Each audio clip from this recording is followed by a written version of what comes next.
नमस्कार, बुलेटिनमध्ये आपलं पुन्हा एकदा स्वागत आहे। एक मोठी बातमी येते। शिवसेनेचे खासदार संदीपान भुमरेंच्या चालकाविरोधात गुन्हा दाखल झालाय। चालक जावेद रसूल शेख याच्या विरोधात हा गुन्हा दाखल झालाय। संभाजीनगरच्या दाऊदपुरा भागातील 9 एकर हिबानामा जमीन प्रकरणी जमिनीचे मूळ मालक मीर मेहमूद अली आणि चालक जावेद रसूल शेख यांच्या विरोधात हा गुन्हा दाखल झालाय। आर्थिक फसवणूक, विश्वासघात, धमकी दिल्याच्या आरोपातून हा गुन्हा दाखल झालाय। मुजाहिद इक्बाल खान यांच्या फिर्यादीवरून हा गुन्हा दाखल झालाय। आपले प्रतिनिधी कृष्णा केंडे आपल्या सोबत आहेत। कृष्णा, हे प्रकरण काही महिन्यांपूर्वी खूप वादात आलं होतं आणि आता या प्रकरणी गुन्हा दाखल होतोय। कोणी या संदर्भात फिर्याद दिली होती आणि कोणत्या कलमान्वये आता हा गुन्हा दाखल झालाय?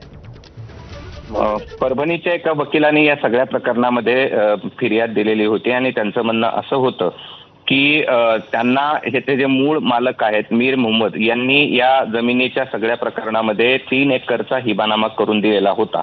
मात्र असं असताना पुन्हाच मीर मोहम्मद अली यांनी खासदार संदीपान भुमरे यांचे जे चालक आहेत जावेद रसूल शेख यांना पुन्हा दुसरा हिबानामा या ठिकाणी करून दिला आणि आपली आर्थिक फसवणूक केल्याची तक्रार त्यांनी दिलेली होती। या सगळ्या प्रकरणामध्ये गेल्या काही दिवसात हे प्रकरण गाजलं होतं, ज्यामध्ये अंबादास दानवेंनी ही जी जमीन आहे ती 150 कोटीपेक्षा जास्त आहे आणि त्यात हिबानामा कसा करून घेतला हे देखील समोर आलेलं होतं। आरोप प्रत्यारोप झालेले होते।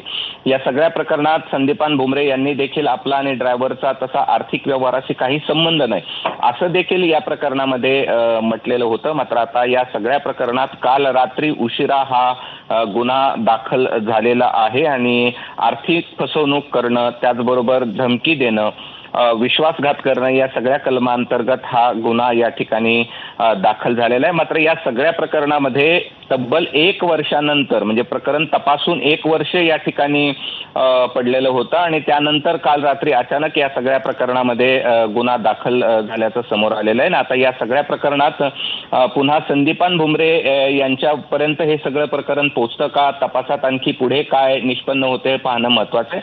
मात्र सध्याची एक मोठी बातमी अशी आहे की संदीपान भुमरे यांचे जे ड्रायव्हर आहेत त्यांच्या विरोधात आर्थिक गुन्हा शाखेनं गुन्हा नोंद केली आहे आणि पुढील तपास सुरू आहे। नक्कीच या प्रकरणामुळे आता संदीपान भुमरे यांच्या अडचणी वाढणार का हे जाणून घेणे तितकंच महत्त्वाचं असणार आहे। कृष्णा, अपडेट जाणून घेत राहू सध्या। धन्यवाद या माहितीसाठी।